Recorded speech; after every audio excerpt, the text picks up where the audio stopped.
Good afternoon, everyone, and welcome to this special CNBC edition. We are coming to you from the Sandton Convention Center, where Meetings Africa officially kicks off today. Of course, this is the biggest trade show for meetings on the continent, and it is into its 15th year. This year, the theme is Shared Economies, and the conversations are about how African economies can collaborate and work together more closely to further economic growth. Joining me to unpack that, as well as to look more closely at Africa's value proposition against the backdrop of the global economy, is sitting right next to me, no stranger to the channel, Sisanjana, who is the CEO of South African Tourism. He is seated right next to Doris Parsons, who is director and partner of SRC Agency. And of course, we also have Frank Murangwa, who is the director of Destination Marketing, Rwanda Convention Bureau. Thanks so much for joining us on the show. I'd like to get everyone's impressions of Meetings Africa 2020 so far. The theme is around shared economies, it's around collaboration, it's around working together. How has this been for you so far, Sisa? It's been absolutely awesome. I think if you walk around the room, you can see the hall is buzzing. Again, this is about showing and telling South Africa and Africa's capability around hosting, global events, and it's been absolutely phenomenal. It's been growing strength to strength, and it's our 15th year. Yeah, for sure. I mean, you can even hear the atmosphere in this room. It is electric. It is buzzing with a whole lot of excitement and conversations, I imagine, around selling meetings. Yeah. But Doris, what have your impressions been of the conferences so far? This is my fourth time, so it's amazing. And even though it's my fourth time, I can tell that from the first time we came, it's growing. If you look at the stands, some of the country stands when they started, they were this small. But now they've taken up more space, which means everyone is now trying to, they're understanding the value of being here. Otherwise, we wouldn't all be returning. And the conversation about the shared, collaborations, that is so key for our progress in Africa. We can't do anything alone. We need each other in order to really grow the destination and indeed grow the events industry in Africa, so it's great. Yeah. Certainly. I mean, I'm even told around 20 countries from the continent and also offshore are here, and the exhibition center is full to capacity. But Frank, your impressions so far? No, absolutely. I concur with my speakers here. We feel the theme this year really talks to the African values we're talking about. We're talking about sharing, we're talking about collaboration, we're talking about connecting with each other. And we feel really this platform is giving us what we need as Africans. By the nature of our business, if it's an association event that is being hosted in South Africa, next year it's not coming back to South Africa. It's going to Rwanda, it's going to another country. So we feel, again, really this specific theme talks to us as people that are here. And we feel very excited that we continue to see Meetings Africa grow, taking Africa to the next level, bringing the world to Africa and taking Africa to the world. No, certainly. And let's talk about that growth and how we are planning to position it strongly going forward. The conversation is around Africa's value proposition in being a destination of choice for hosting big meetings and conferences. Sisa, I'd like to begin with you here. I mean, when you put a price tag on Africa's value proposition, maybe if you want to talk from a South African perspective also, that's fine, against other parts of the world, how would that stack up? You can't put a price tag to it because it's forever evolving. If you understand that these conferences and the MICE industry is essentially a gateway to investment, right? Because when people come down for conferences, they stay an extra day or two, and that could also lead them to making certain big decisions around to open up another office and everything else there. Today, South Africa is just merely the dance floor. We're providing the space, but we're show-offing the entire continent, right? And we deliberately invite various kind of buyers so that they can see what Africa is able to do. And then it is through collaboration that we're able to showcase, the entire continent.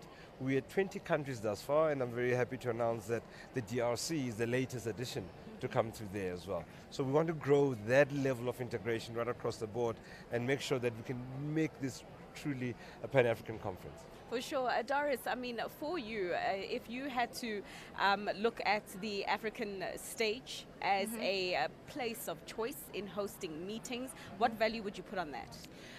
Listen, I mean, Africa, it is a rising Africa is rising right now. We know that narrative. The narrative has changed in our favor. Now, if Africa is rising, we've got to rise along with it. In terms of what Africa has to offer, 54 countries. 54 countries, each one can offer value that is completely different from the other one. So in terms of the natural resources that we have, in terms of the history that we have, we've got great history all over Africa.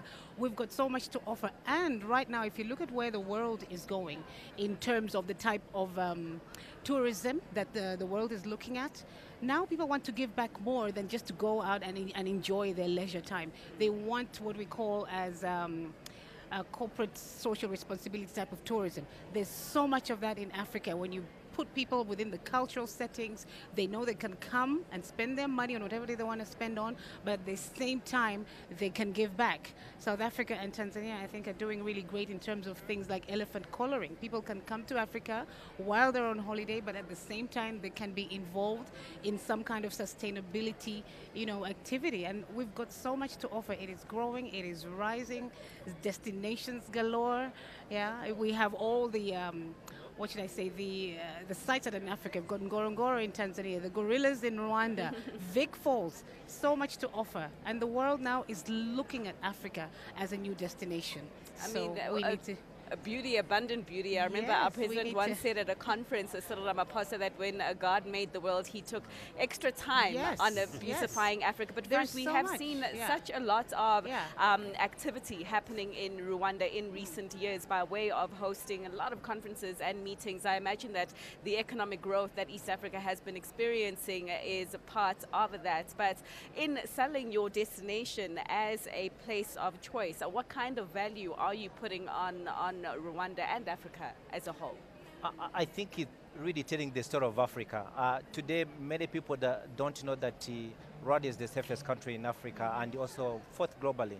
And for us, when we come to a platform like this and tell the world these are the values we want to share, Rwanda is safe, Africa is safe, with diversity, which my colleague Doris is talking about. When we look at Africa, we're so diverse in so many things, from north to south, east to central.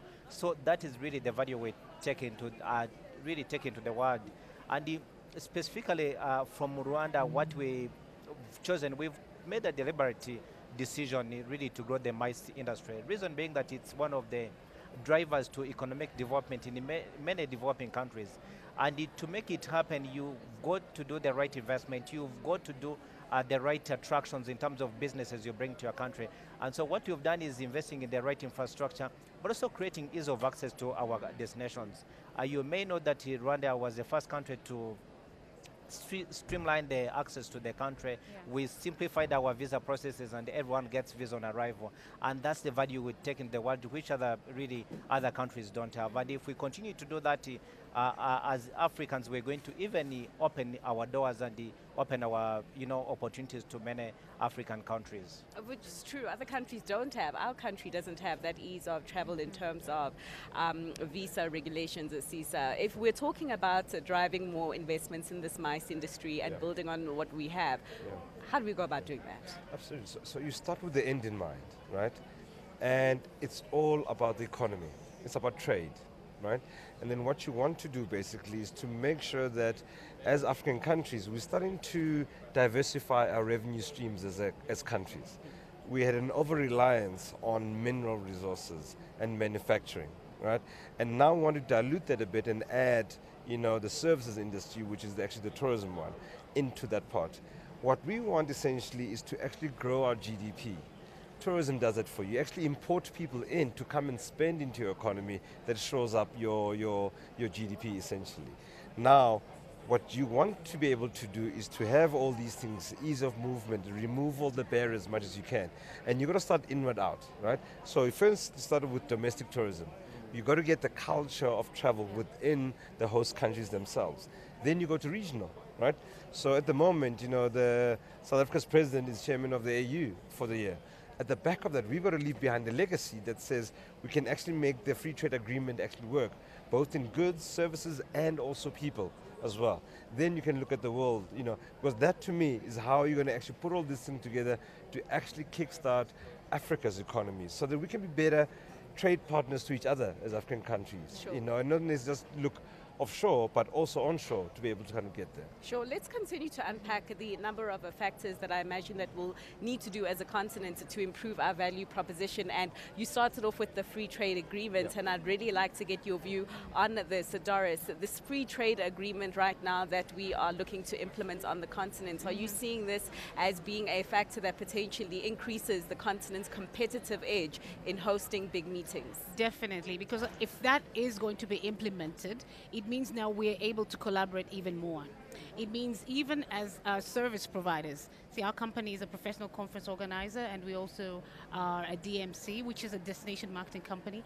When the free trade is implemented, it means I am not limited to just working in one area. Neither is the next person just limited to working in their area. So we can share our professionalism, we can share our knowledge, we can share what we can do, because sometimes you can't do it all by yourself, but you need to partner with somebody who is in another country. Now, if they're not able to come into that country, it means that expertise is just left hanging. So someone else from maybe another continent is going to come in and take what we could have been doing within ourselves. So that's definitely going to open doors for more collaboration, because collaboration remains a word if we're not able to actually come together freely.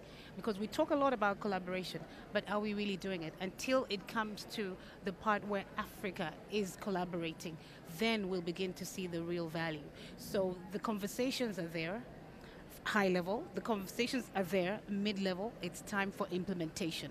For sure. You know, break the barriers and let everyone be able to come together and do what they need to do. For sure. Then we'll see Africa rising as it needs to. Certainly, and we'll actually stop talking about Africa rising. You know what I think we've been mean? doing that Yeah, for we're a decade talking or and so. talking. But We just just to bring doing. Frank into the conversation, because I mean, we're talking about, so you're talking about Rwanda's focus specifically on the mice industry and the free trade Africa deal, the continent being seen as the last untapped growth frontier. I mean, talk to me about the impact that you see this having on the region. I think the immediate impact is the trading within ourselves, opening our borders and be able to, you know what we're talking about here, sharing, learning from each other, trading with each other. I think for me, the free trade openness of our countries and the economies are going to help us actually leapfrog and be able to even do better in terms of developing our economies.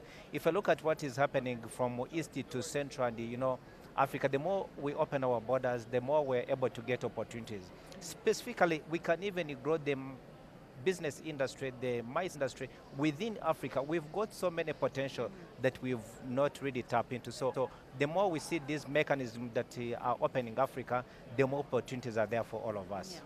Just speaking about what is hot on everyone's lips right now, lady and gentlemen, I would just like to get your views on the coronavirus. I've spoken to a couple of guests here, and the impact has been felt. In Mauritius, there's currently around 15 people who are being quarantined. They've stopped their direct flights to China. They're concerned. Many other countries have also expressed quite a number of concerns on the short-term impact on their meetings industries. See, so let's pick up on our previous conversation. Sure. We had this conversation when I think the death toll was around, or the infection rate was around 2,000. Yeah, it's amplified since then. Absolutely. Are you any more concerned than you were around 2 weeks ago? First of all, that this is a global phenomenon. The focus may be on China, but it's actually starting to see that it impacts the whole world, both on trade, because we rely on China as an economy, basically, with so much trade around that one. And if there's no supply coming through, that becomes a problem. Secondly, as well, in terms of mobility, I think people are very circumspect about where they're going and how they're going. So I think we'll see that kind of being depressed a little bit. Personally, from our side as well, we have an office in Beijing, and we've sent all of our staff to work from home, essentially. And our country manager, coincidentally, was in Japan on business, and we made a call to bring him home. Sure. You know, so we are taking all these precautionary measures. And then lastly as well is that China is such an important source market to the world. It's the largest traveling source market over there. So therefore, you'll see kind of those shifts that have come through there. And then lastly as well, there were 15 exhibitors that were part of Meetings Africa from China that had to cancel because of travels. So therefore, we had to quickly find out in terms of how can we plug that gap with other exhibitors around the world. But at the same time, we want to make sure that we are connected to China, right? Is that we actually using digital conferencing to actually beam them into the space. But secondly, it's important that we don't move away from China. We are present and waiting while the world starts to find a solution, a cure for the coronavirus, that we're able to re-engage that type of positivity, in terms of our global trade environment. In your efforts as the SRC agency, in your destination marketing efforts, is China currently a country right now where you will be selling the continent given the risks of the coronavirus? Well, of course, the coronavirus is posing a great, what should I say, a risk in our communications. Why? Because the Asian market is a market that we're tapping into. So at the moment, you're looking at it as maybe that's going to affect inbound traffic coming from Asia and coming from China. There are flights that have been cancelled right now. They're no longer going to China at all, which means no one's going to come in and no one's going to go out. So yes, it is a bit of a detriment, but we're standing with the rest of the world to see that hopefully it will be contained, and in a few months' time, we can be selling a different story, and that it's been contained or it's been eliminated altogether. Because, yeah, I mean, as my colleague here just said, China is so important as a destination even for the industry. So if it carries on, well, I fear to say, I mean, that's if it definitely going to if it does carry on for longer than a lot of people are expecting, I'm just wondering if we are having conversations here at this conference about finding other markets to advertise to lure in. As Rwanda, what's the feeling there? No, the feeling is absolutely the same. It's a concern to all of us. It's an fortunate event that has happened, especially at this time when we're all getting ready to go to the market and try to get business to our respective destinations. But absolutely, as you're saying, we need to start thinking through what is the next alternative. Absolutely, we stand together with the Chinese community, the Chinese government, with everything that has happened. But again, this is a call. If something like this happens, how do you react? How do you ensure that you have options? So I think these are discussions that are not only just happening here, but globally to all the different industries. We've known that the number of shows that have been cancelled because of what has happened. So if it persists, what happens? So we need to really be having this as current issues that is being discussed at different levels, and we come up with solutions. Yeah. All right, sure. It actually also shows the flip side. While we promote shared economies, it shows the risk side of shared economies, right? Yeah. Because suddenly now there's something that happens not inside your country, but in a different part of the world, in different part of the continent, can have a direct impact on you as well.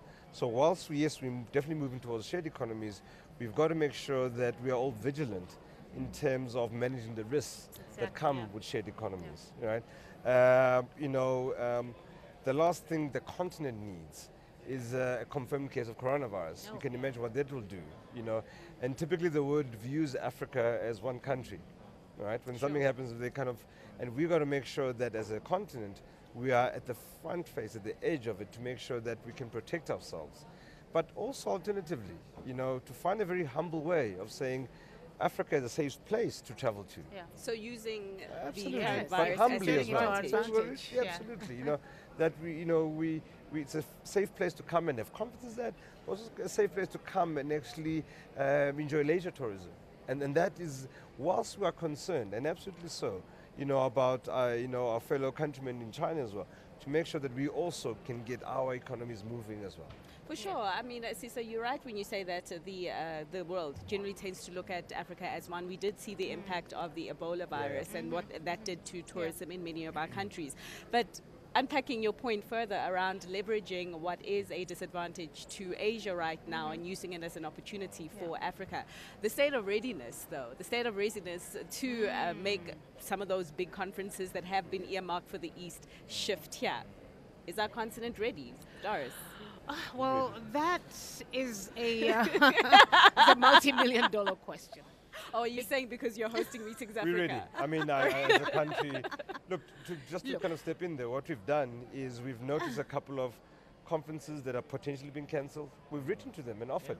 And said we'll gladly host them. Right. We've got the capacity, we've got the know-how. Which ones? We've delivered such break before. News like that without giving us a No, little I bit more can't tell them detail. right now because they've not officially come to and says we cancel it. Right. But we are saying we're putting up our hands. Here's a solution. So you see, that becomes a question of which country in Africa, but not Africa being ready.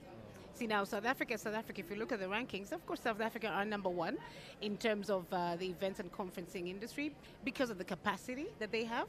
They're able to manage those kind of conferences. Can the other countries in Africa do the same? Remains to be a question. Rwanda certainly can because they've really stepped up their capacity in terms of the size of conferences that they can manage. So yeah, they can definitely take that on. Now, in terms of the other countries in Africa, if we're going to talk collectively, then that becomes another issue. But it's an opportunity as yes, well. so it is an opportunity. Now, the call here is for the African nations to look at it this way. What do we need to do then when opportunities like these knock? Are we ready? And you can only be ready if you look at your infrastructure. Is your infrastructure ready to support such events? Can you accommodate 3,000 people? Can you accommodate 10,000 people? If you can't, well, you better start making sure that you're ready because when opportunity knocks, you got to open that door. Sure, and be South ready. Africa and Rwanda will be standing right there, ready to take that opportunity. I couldn't help but notice the smile on your face when Doris did say Rwanda can handle such conferences. Our state of readiness is on point. We're ever ready. Absolutely. Born ready. We are ready. We've got the infrastructure. The infrastructure is ready. The destination is ready. But I think the question is, how have we been ready to tell our story as Africans and the different destinations that are present here? I think that's a challenge.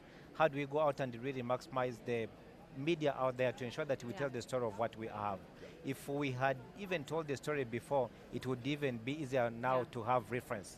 But I think the call we have is now really to go out and tell the story that we have the infrastructure, we have the people, our private sector is ready to embrace this and be able to host these events. So absolutely, I think this is again a shared from the initial discussion. This is a shared economy. Whatever happens in the other region can affect what is happening in our region. So we really need to work together, collaborate, and ensure that whatever comes our way, we're able to embrace. I mean, in terms of telling that story, go ahead, Doris. Thank you about the storytelling. Look, we are a conference organizer, but we're also corporate communicators. So communications is what we do. One thing that maybe Africa, we need to do better and more of is tell our story. And when I say tell our story, I don't mean advertise and market. I mean really tell the African story way in advance. Because at the end of the day, people are drawn to stories. People can spot and can recognize our marketing and selling techniques, so they'll look at it like any other. But when you tell your story about, for instance, Rwanda has a great story about how they've pulled through since 24 years ago of genocide to where they are now. That is a powerful story for them to be where they are right now. What are they doing? How is it as a destination? Tell the wins that are happening in each country. We're not telling our story. As Frank said, had we been telling our story, Africa in general, we would be more ready because now people don't have to start searching. But if we start telling our story now, it will look like we're not being humble about the situation that's happening in China and we're just taking advantage of it like, wow, somebody else's misfortune is going to be our fortune. Right, but is it about really telling the story, or is it about the fact that our whole story is not as beautiful as the forestry and the flowers and the animals and the game reserves and the safaris? And I'm talking about South Africa specifically because you're saying to people, come and host your conferences or your big meetings here.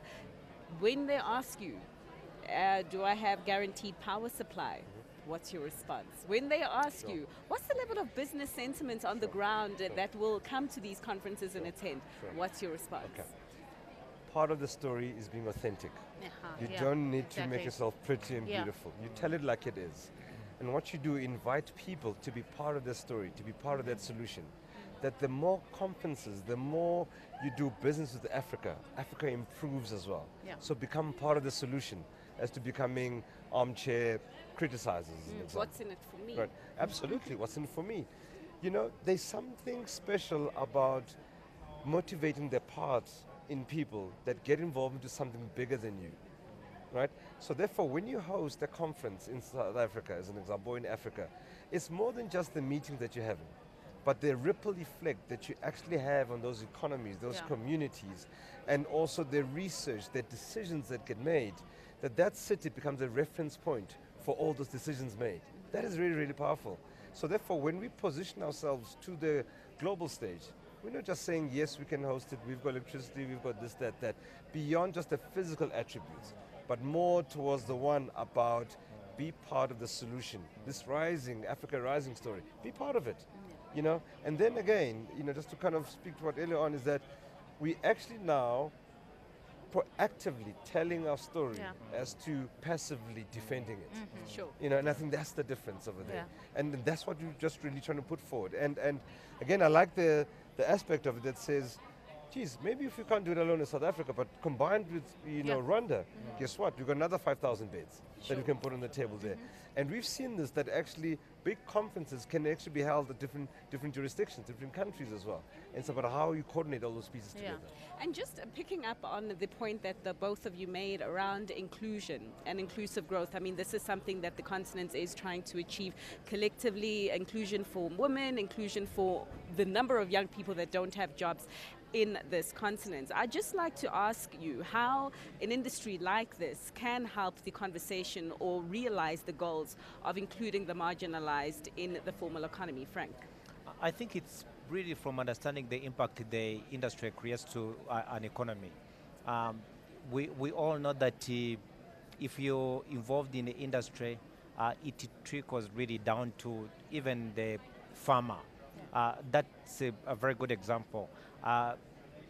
Take an example of Meetings Africa here. People that are supplying food, this is food that is coming from, you know, our farms. Milk that is being served here is milk that is coming, you know, from our farms. So really the impact goes down and it reaches even the smallest farm holder. And that is the impact of the meetings industry. That is the impact of the business industry.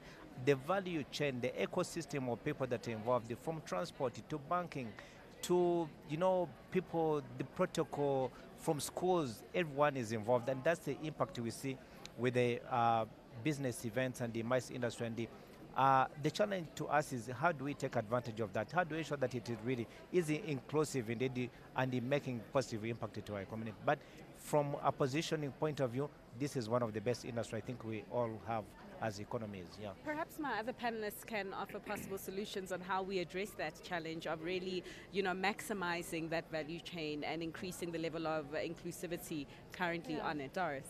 Yeah, I think right now when we look at the direction that the fourth industrial revolution is going, it means that now we need to really start thinking more technologically with all the advances in technology that are going on. Now that immediately shifts the focus and shines the spotlight on the youth.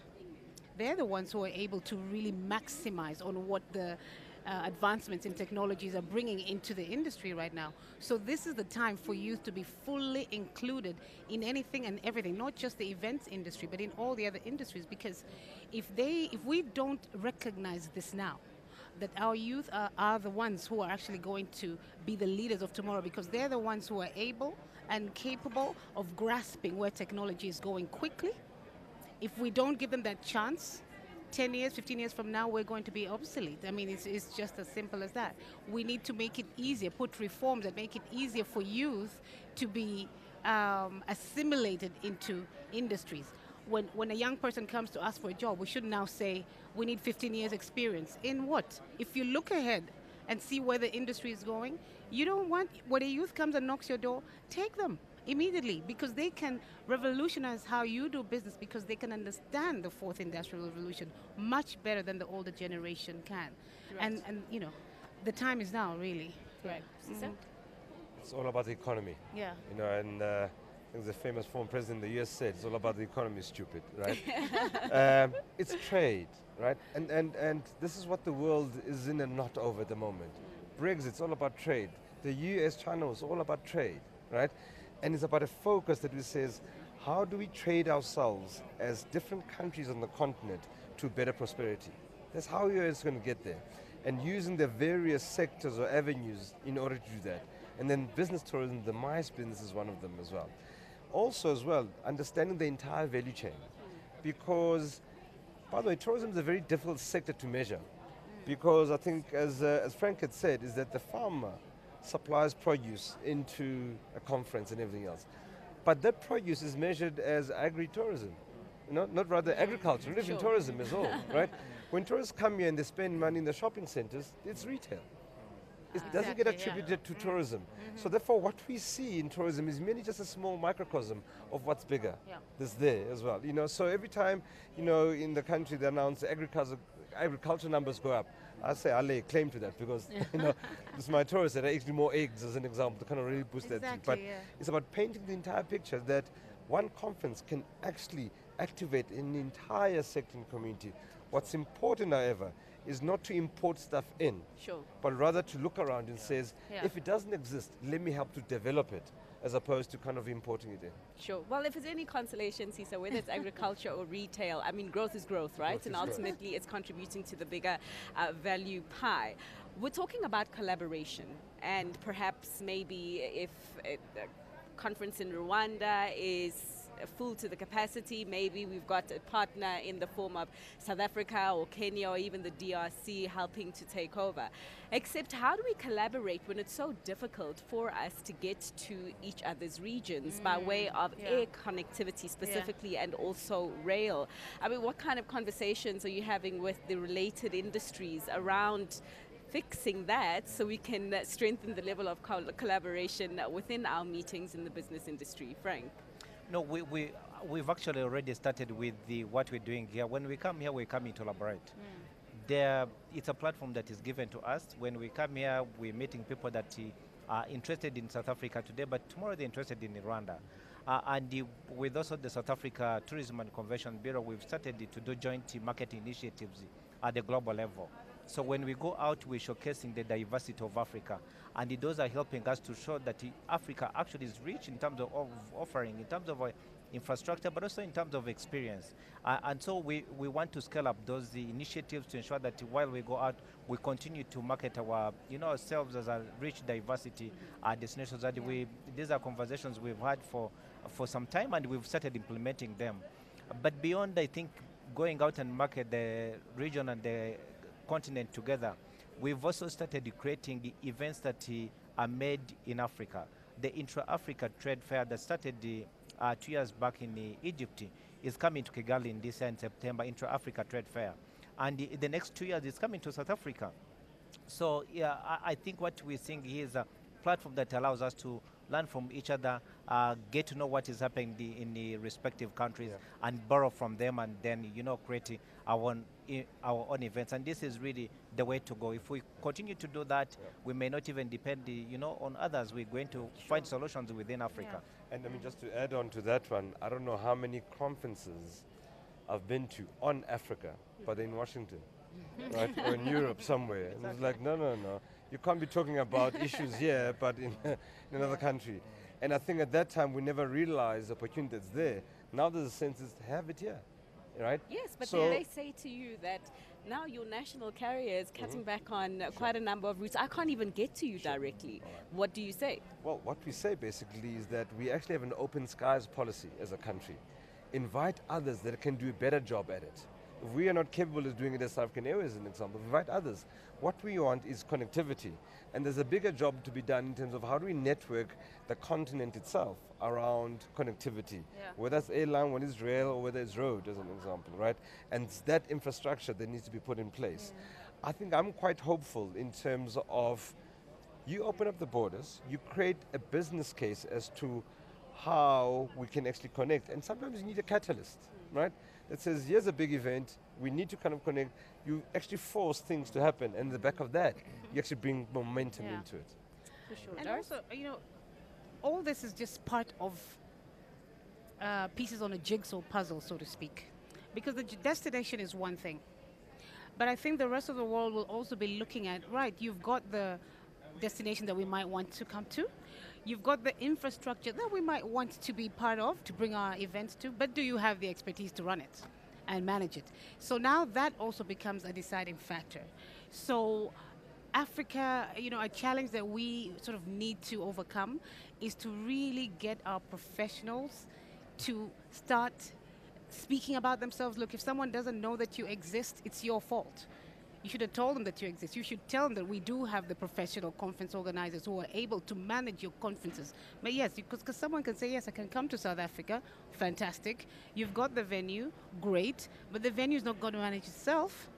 do you have the PCOs that can actually manage the conference the way we want it to be managed? If we don't, PCOs, that sounds like an professional- industry term.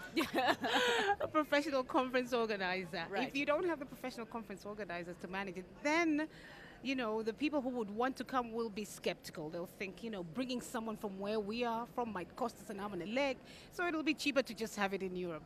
So that's also another piece of the jigsaw puzzle that we need to communicate on. The professionals are here, but they also need to upskill themselves further. They need to bring attention to themselves, because the destinations are already doing a great job. But the professionals need to jump on board and do the same and tell their stories. People like ourselves and, you know, any other professional conference organizers. The PCOs. The PCOs. Gentlemen, You've learned something new today. I have. Thank you so much. How would you describe the level of skills and competence of the professionals within this industry? I mean, is it up to scratch, or what are you guys doing within your capacities to build on that? Frank? I think we see it as work in progress. We, a lot of destinations and the countries are putting consideration in growing the tourism and hospitality industry in general. And with that, it means investment in the skills that is needed, you know, for the growth of the sector. So we think specifically for Rwanda, we're seeing a lot of attention given to vocational training for people that are ready to serve the industry. But also beyond that, upscaling it to the managerial level. If you have an event, how would you ensure that you know the different people that are working on the event are able to support and complement each other? So from a Rwanda perspective, we see it as work in progress, really giving attention in terms of creating the technical skills that are needed to serve our industry, but also you know, elevating it to the next level, which I think is really critical, needed to, you know, most of the African countries, because it's a new sector, it's new business. We need to create foundation, as what Doris was saying. When we say that we are ready for embracing the business events and MICE industry, we need to ensure that we have firm foundation. Firm foundation means that you've got the infrastructure, we've got the services, the PCOs we're talking about, we've got suppliers on the ground that are locally supplying things instead of maybe you know, going out to get things outside. You're able to supply things locally. So really that's the entire ecosystem of what we're looking at. But specifically, skills are really important that are going to be driving our industry in the next years. So for Rwanda, it's a work in progress. How would you describe the level of skills competency in South Africa?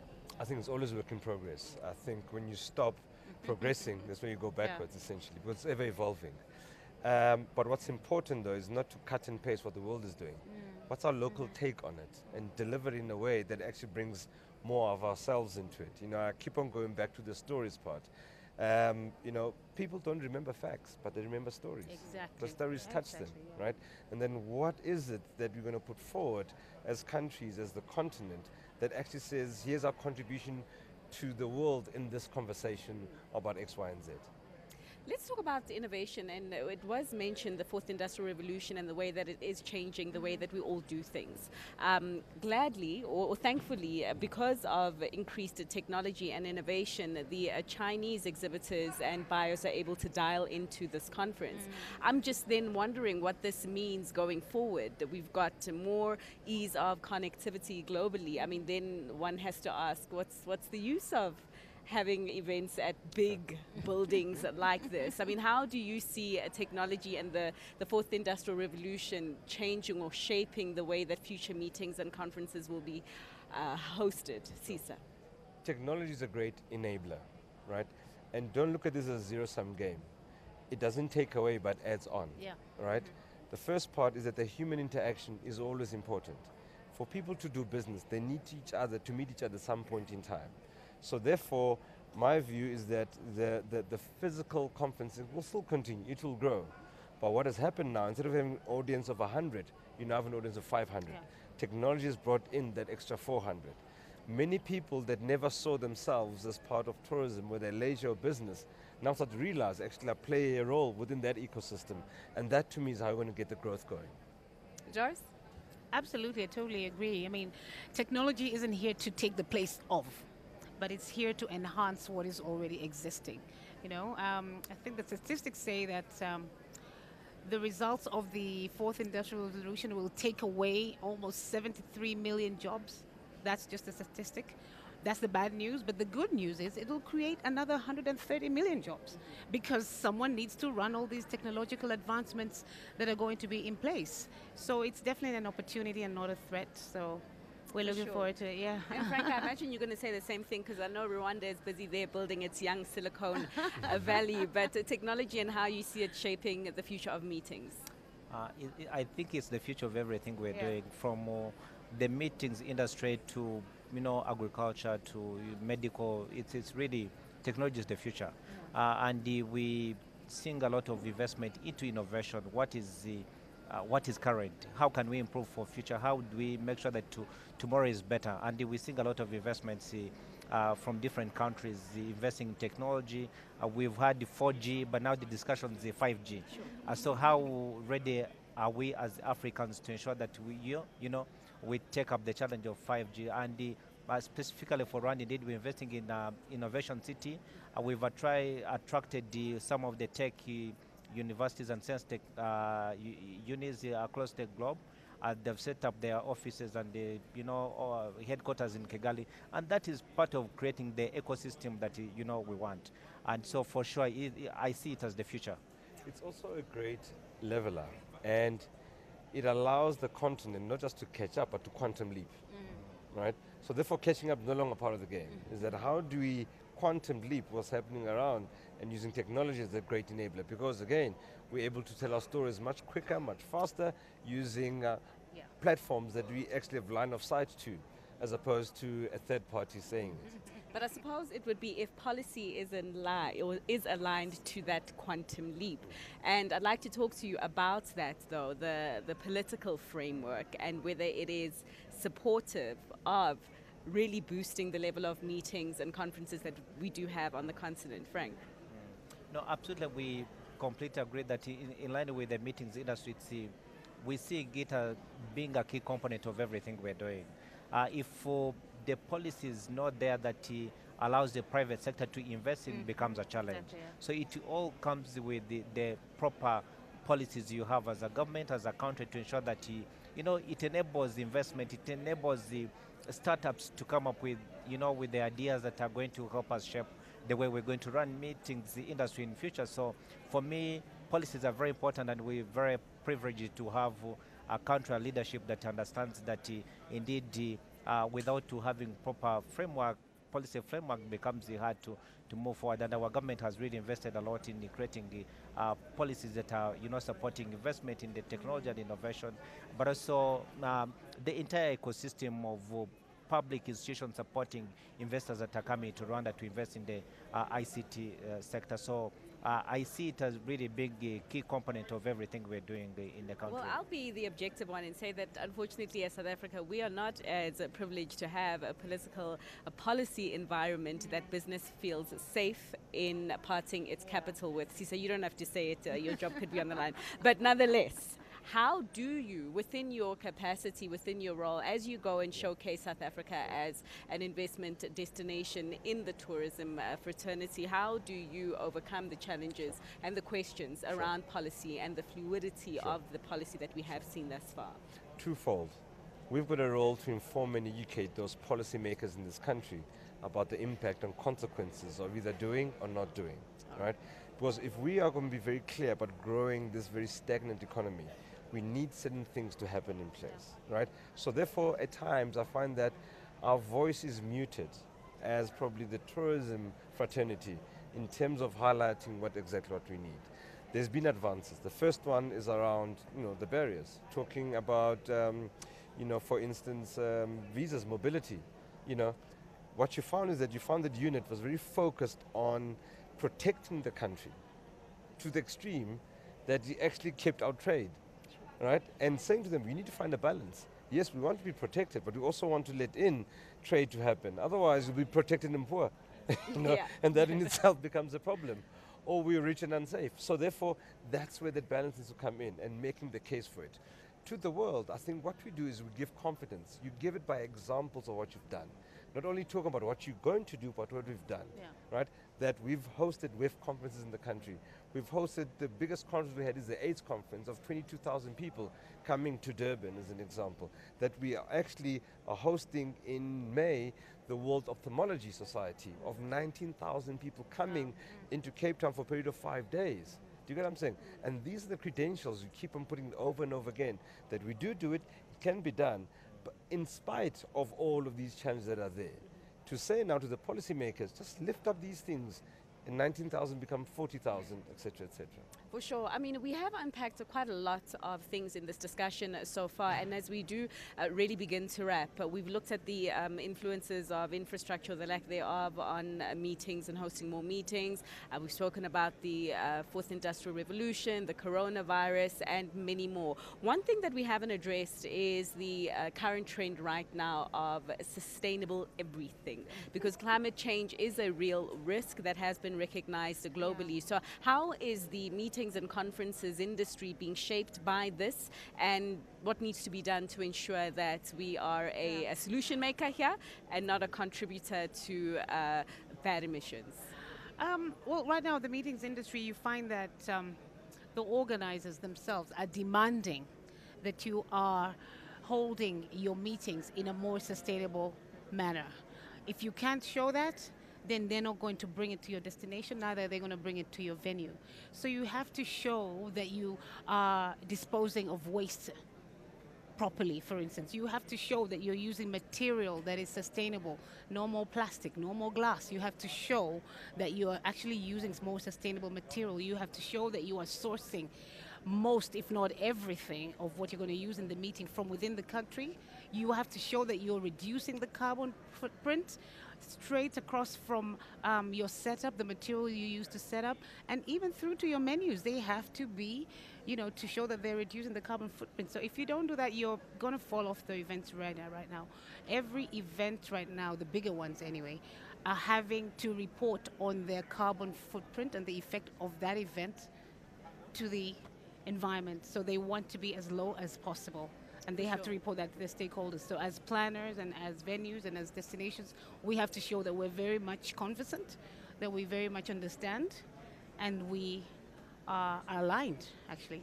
All right, showing it's all in the proof is in the pudding. But Frank, for Rwanda, what are you guys doing to address the issue of sustainability? We doing a lot of things to ensure that the country continues to be a sustainable destination. We've created the policies that are, allowing us to drive the agenda, which is part of the global initiative of SDG. So in terms of specific actions that have been done, one was that you could be knowing that we were the first country really to ban plastic bags. We did that in 2008, and that has really worked a lot in improving the environment aspect of our country. And beyond that, we're now just moving from the plastic bags to single use. A law has been passed to ban the single use plastic materials, and that is going to help to ensure that really the country becomes sustainable.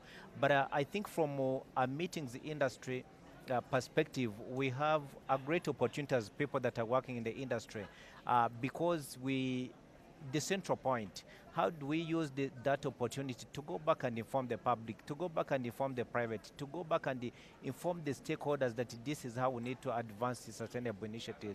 And from the convention bureaus, from the PCOs, from the meeting planners that we interact with, I feel we have big stake in ensuring that we communicate what needs to be done at a big level. And another good thing is Rwanda is going to be host to the next Sustainable Energy Conference. All right. The fact that they're having it there just tells how much Rwanda has done in that front. Yeah. It speaks volumes. Cesar? Sustainability, everything is the name of the game. We've got paper cups here, so Absolutely. I think it's, we're playing our part. Absolutely. And it's no longer an afterthought. Yeah. It's got to be ingrained within how you go about business. Sure. South Africa, we got our wake-up call during the drought in Cape Town, right? Climate change issues.